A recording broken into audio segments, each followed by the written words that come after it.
সকাল থেকেই শুরু হয়েছে গণনা। তারই মধ্যে রাজ্যের একাধিক ভোট গণনা কেন্দ্রে চরম উত্তপ্ত পরিস্থিতি তৈরি হয়েছে।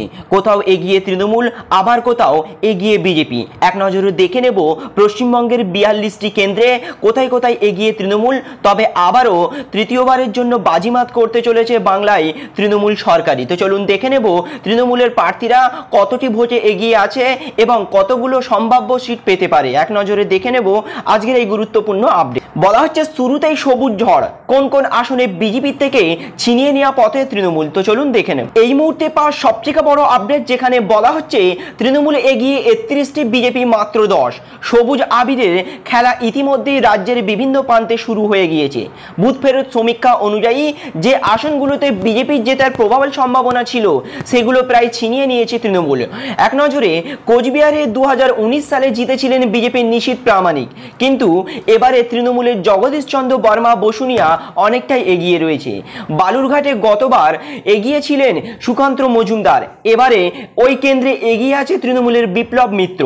বর্ধমান দুর্গাপুরে এই কেন্দ্রে গতবার কম ভোটের ব্যবধানে জিতেছিলেন বিজেপির এস আউলিওয়ালা, এবার এখানেও এগিয়ে রয়েছে তৃণমূলের কীর্তি আজাদ। আসানসোলের 19-এর নির্বাচনে জিতেছিলেন বিজেপির বাবুল সুপ্রিয়, 22-এর উপনির্বাচনে জেতেন তৃণমূলের শক্তিন্দ্র সিনহা, এবারেও উপনির্বাচন ছেড়ে এবারে লোকসভা নির্বাচনেও আসানসোলে এগিয়ে রয়েছেন শক্তিন্দ্র সিনহা। বাঁকুড়ায় গতবার জিতেছিলেন বিজেপির সুভাষ সরকার, এবারে সেখানেও তাকে ছাপিয়ে এগিয়ে রয়েছে তৃণমূলের অরূপ চক্রবর্তী। ঝাড়গ্রামে গতবার জিতেছিলেন বিজেপির কুণাল হেমব্রম, এবার তাকে প্রার্থী করেনি বিজেপি। এখনো পর্যন্ত ওই ঝাড়গ্রাম কেন্দ্রে এগিয়ে রয়েছে তৃণমূলের কালীপদ সোরেন। পুরুলিয়ায় গতবার বিজেপির সিট ছিল, এবারেও সেই সমস্ত জায়গায় এগিয়ে রয়েছে তৃণমূলের শান্তিরাম মাহাতো। হুগলিতে গতবার লকেট চট্টোপাধ্যায়, এবার লকেট চট্টোপাধ্যায়কে হারিয়ে দিতে চলেছে তৃণমূলের রচনা ব্যানার্জি। দিদি নাম্বার 1কে নিয়ে এসে একেই বিরাট বাজিমাত করেছিলেন মমতা বন্দ্যোপাধ্যায়। এখনো পর্যন্ত পাওয়া খবর অনুযায়ী অনেকগুলি ভোটে এগিয়ে রয়েছেন তৃণমূলের রচনা ব্যানার্জি।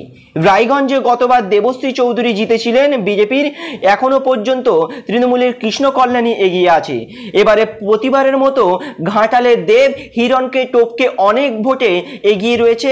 সবথেকে বড় ব্যবধানে এগিয়ে রয়েছে ডায়মন্ড হারবারের প্রার্থী তথা তৃণমূল কংগ্রেসের সাধারণ সম্পাদক অভিষেক ব্যানার্জি। এখনো পর্যন্ত পাওয়া খবর অনুযায়ী 1 লক্ষেরও বেশি ব্যবধানে এগিয়ে রয়েছে অভিষেক বন্দ্যোপাধ্যায়। এছাড়াও রয়েছে রাজ্যের একাধিক কেন্দ্রের ভোটের আপডেট, যেগুলো পরবর্তী ভিডিওর মাধ্যমে আপনাদের কাছে তুলে ধরবো। জানতে থাকলে অবশ্যই আমাদের চ্যানেলের সঙ্গে যুক্ত থাকুন এবং আপনার এলাকায় কে জিতছে, কে এগিয়ে আছে অবশ্যই আমাদেরকে কমেন্ট বক্সে লিখে জানাবেন। Thank you friends, thank you for watching.